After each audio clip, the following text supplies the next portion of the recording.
Hello guys, we are here on page 2930 and here work in pairs. Look at the picture and discuss the questions with your partner. What is this gadget in the picture? What do you know about it? What is this? Do you know it?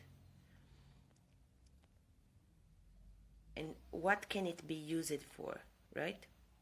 Listen to part of the debate about the pros and cons of using drones in big cities. Number the arguments in the order they are mentioned. So here you're gonna listen the audio and you're gonna number. Vocês vão enumerar, tá? Eu vou deixar aqui o transcription para vocês opened.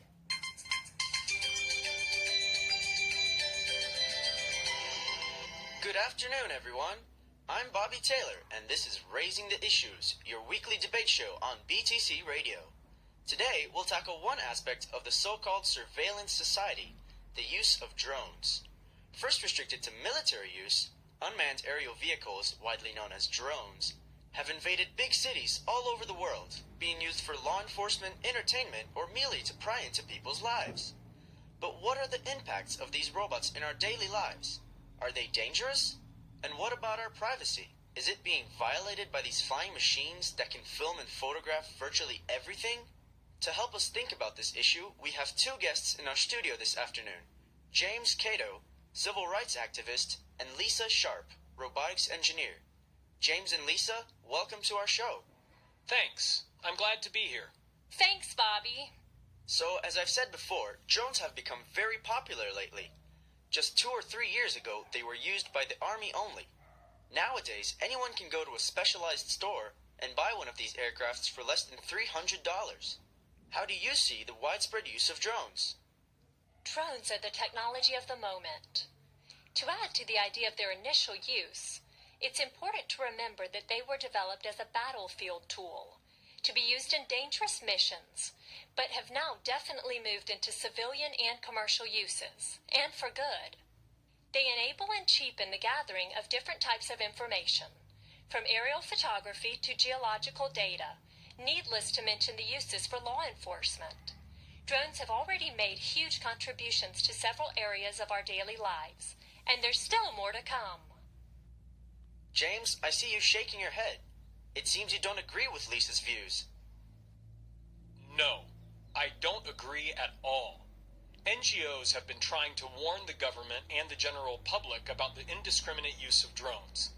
These flying gadgets have been hovering above our heads without any kind of regulation or legal control. Some of them are extremely rudimentary. We do believe that a serious accident involving them is just a matter of time. So do we, which is why we're discussing with the National Airspace Agency ways to ban homemade pilotless aircrafts. We were also talking to the National Airspace Agency, but we're petitioning for an outright ban on the use of drones to photograph and film people. A total ban? That's quite radical. On what grounds? There's a clear and present danger in having these flying things over our heads.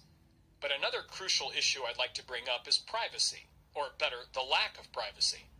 We've seen cases of tabloids and sensational TV programs using drones to sneak up on people's lives, taking unwanted pictures and making hidden footage.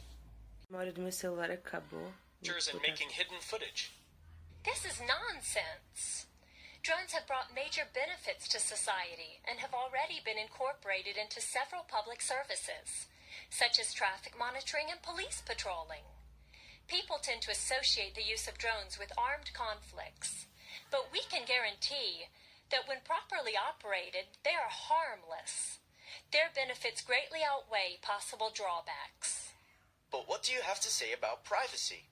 Well, we fully believe that the government should set sensible limits on the use of drones to spy on people's lives by restricting, for example, what, where, and who their cameras can photograph and film. Nobody wants to have drones prying into our houses, spying through our windows, but we repudiate the idea of an outright ban on drones capturing people's images because a minority might not make good use of it. Talk about a minority? A minority that can cause great harm to the majority of the citizens, I'm afraid. Nowadays, with the use of this technology, People can be tracked from the moment they leave for work to the moment they get back home in the evening.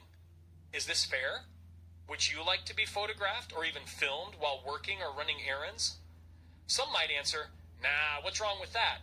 Well, all this seemingly innocuous information can be collected by the government and be used to create detailed files about innocent people, like you and me. I'd have to say, you have an overactive imagination. The real question is, we've been trading off our privacy for security, comfort, and supposed benefits for too long already. Surveillance cameras watch citizens everywhere, whether they are guilty or innocent.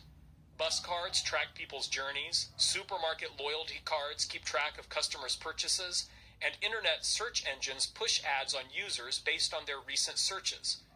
We must not willingly accept that when we're in public, we're public. Having a drone monitoring a particular person over a certain period of time is, in our opinion, harassment, and it should not be allowed. Your point makes me think you're stretching the truth in order to try to build an argument here. And I don't believe that most citizens would agree with your petition to ban the use of drones to capture images of people. The main thing we need to look at is the fact that these photos and footage can be extremely useful for law enforcement officials.